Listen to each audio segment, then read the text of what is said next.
DS judicial academy अपने lecture श्रृंखला में आज तीसरे लेक्चर में हिंदू उत्तराधिकार अधिनियम के अंतर्गत अगर एक स्त्री मरती है तो उसकी संपत्ति किस व्यक्ति को जाएगी, इसको हम आपको बताने जा रहे हैं। हिंदू में अगर मरेगी उसका संपत्ति का नियम अलग है उत्तराधिकार के। रेवेन्यू कोड में एग्रीकल्चर प्रॉपर्टी है तो उसका अलग है।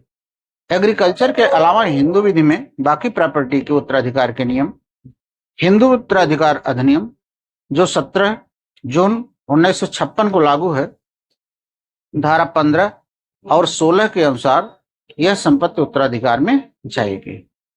अगर कोई स्त्री मरती है, हिंदू स्त्री मरती है, तो सबसे पहले उसकी संपत्ति उसके पुत्र पुत्री, यानी 15 में जो क्लास 1 है, पुत्र पुत्री और उसके हस्बैंड तो जाएगी। यहां यह भी ध्यान देना है, अगर कोई पुत्र मर गया हो या कोई पुत्री मर गई हो तो फिर उनके संतानों को जाएगी। ये पहले कैटेगरी के हैं लोग, इनको जाएगी। तो पहले में आ गए, स्त्री का कोई पुत्र है, पुत्री है, पति है या पहले से मरा हुआ बेटा है, पहले से बेटी हो तो उनके पुत्रों को उत्तराधिकार में संपत्ति मिलेगी। अब दूसरे में अगर ये लोग नहीं हैं, अगर ये नहीं हैं तो पति के जो सक्सेसर हैं, उत्तराधिकारी हैं, उनको संपत्ति जाएगी। जो पति के उत्तराधिकारी हैं उनको संपत्तियां जाएगी।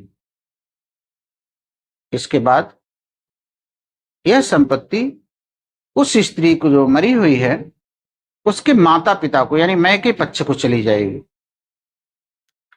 मैके पक्ष के बाद अगर वहां कोई नहीं मिलता है तो उसके पिता, अर्थात उसके पिता के जो उत्तराधिकारी हैं उनको जाएगी और अंत में उसके माता के उत्तराधिकारियों को चली जाएगी। लेकिन यहां एक बात ध्यान देने योग्य, जो धारा 15 के 2 में लिखा गया है, वह स्त्री प्रॉपर्टी पाई कहां से है। अगर वह स्त्री प्रॉपर्टी अपनी पूरी अपनी मैके पक्ष से पाई है, माता पिता से लेकर के आई है, माता पिता से अगर संपत्ति लेके आई है तो ऐसी संपत्ति पुत्र पुत्री इन सब के अनुपस्थिति में माता पिता के पास वापस चली जाएगी।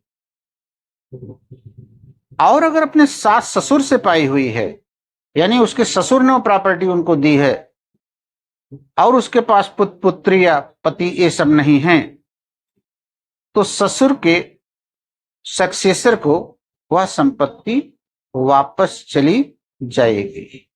तो हिंदू विधि में उत्तराधिकार के ये नियम संक्षिप्त में है। इनके प्रॉपर्टी जहां से आई है उसके अनुसार या इंडिपेंडेंट के अनुसार यह संपत्ति पाएगी। अब 17 जून 1956 को जब अधिनियम लागू हो गया, लागू होने के बाद स्त्रियों को संपत्ति पर किस प्रकार का राइट मिला है उस पर हमारा अगला वीडियो होगा। क्या उनको सीमित राइट मिला है या विस्तृत राइट मिला। आज की क्लास यहीं तक। इस वीडियो को आप लोग देखिए, चैनल को सब्सक्राइब करिए, लाइक करिए, कमेंट करके बताइए कि यह वीडियो कहां तक सफल है। बहुत बहुत धन्यवाद।